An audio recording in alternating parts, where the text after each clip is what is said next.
ang kaugalingon aron sa atong hinigugma. Aron sa pagkita sa panginahanglan sa uban. Dili lang atong kaugalingong panginahanglan atong tan-awon, kundi ang panginahanglan sa kinatibuk-an. Ang paghatag o pagkaon sa mga gutom, dili ang bahaw o panos, kundi ang bagong hinaon. Ang paghatag og sapot sa hubo natong igsuon, dili ang bago ug dili ang tinubuan ug ang tinapakan. Ang pagpadayon sa maigsuon nato nga nasunugan, bisan pa sa kahadlok sa tuo-tuo nga kitay musunod nga mabiktima sa maong trahedya. Ang pagbisita sa silingan nga nagmasakiton, bisan pa sa kabisi ug sa kahagipot sa imong panahon. Si Kristo naghatag sa iyang kaugalingon aron pagluwas kanato, pagpadayag sa gugma sa Dios ngari kanato. Andam baka kita nining maong hagit. Andam baka kita nining maong tahas. Ang mga pulong ni Kristo sa krus, Diyos ko, nganong gibiyaan mo ako. Iya balang kining mga pulong? Linain ba kining kasinatian sa Dios nga nagpakatao?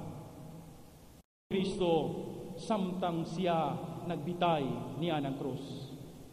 Mga pulong nga nagulagway sa katawhan nga iyang tinubos. Pulong sa Dios nga nagpakatao aron ipadayag ang iyang dagong gugma sa iyang katawhan. Mga pulong nga iyang nabungat samtang siya nagbuhat sa pagtubos kanato. Mga pulong nga nagdalaghagit alang kanato sa pagpadayon sa pagpadayag sa gugma, bisan pa sa unsang matang sa kalisdanan nga nasinati ug nasudlan. Ang mga pulong ni Kristo samara sa atong mga singgit ug pulong taliwala sa kalisod. Ang iyang kasinatian mamahimong ato pod nga kasinatian. Apan siya ang nagpakita kung saon pag-atubang ning maong kamatuoran. Sa unsang paagiha nga kita malingkawas ug makabot ang kaluwasan. Karon mag-ampo kita ngadto sa Dios nga nahigugma kanato. Ginoo, wala namo pangayua nga imong walaon karon dayon ang among mga pag-antos o kasakit. Hinunua kami nag-ampo nga taliwala sa mga gihambin o gisaguban karon nga mga palasunon sa kinabuhi. Unta kami imong lamdagan ug pakiton sa kahulugan niini alang kanamo. Amo untang masabtan nga sa panahon nga kami nagsakit, ikaw anaa duol kanamo, uban kanamo sa among mga pagantos, ug among giampo nga kami unta mamahimong tubag aron ang uban malingkawas sa ilang kasakit. Kami unta mahimong instrumento sa imong gugma ngadto sa uban. Amen.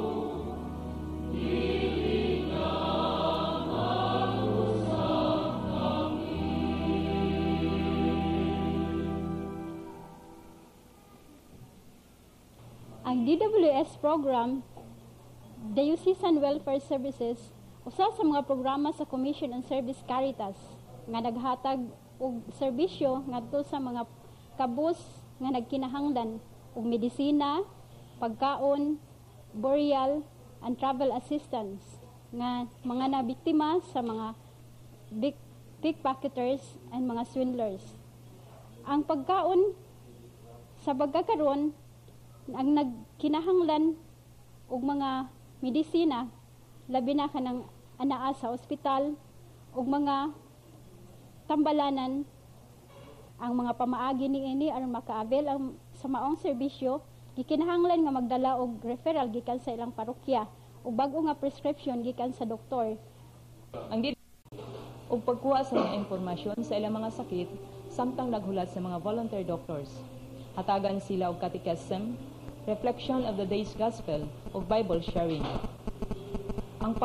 Ang bililong pag-ampo pinaagi sa pagrosaryo, lecture kabahin sa alternative medicines, lecture kabahin sa paglimpyo sa lawas ug sa atong palibot, ug ang pagpaambit sa mga butang nga makapalambo sa ilang espirituhanong kinabuhi.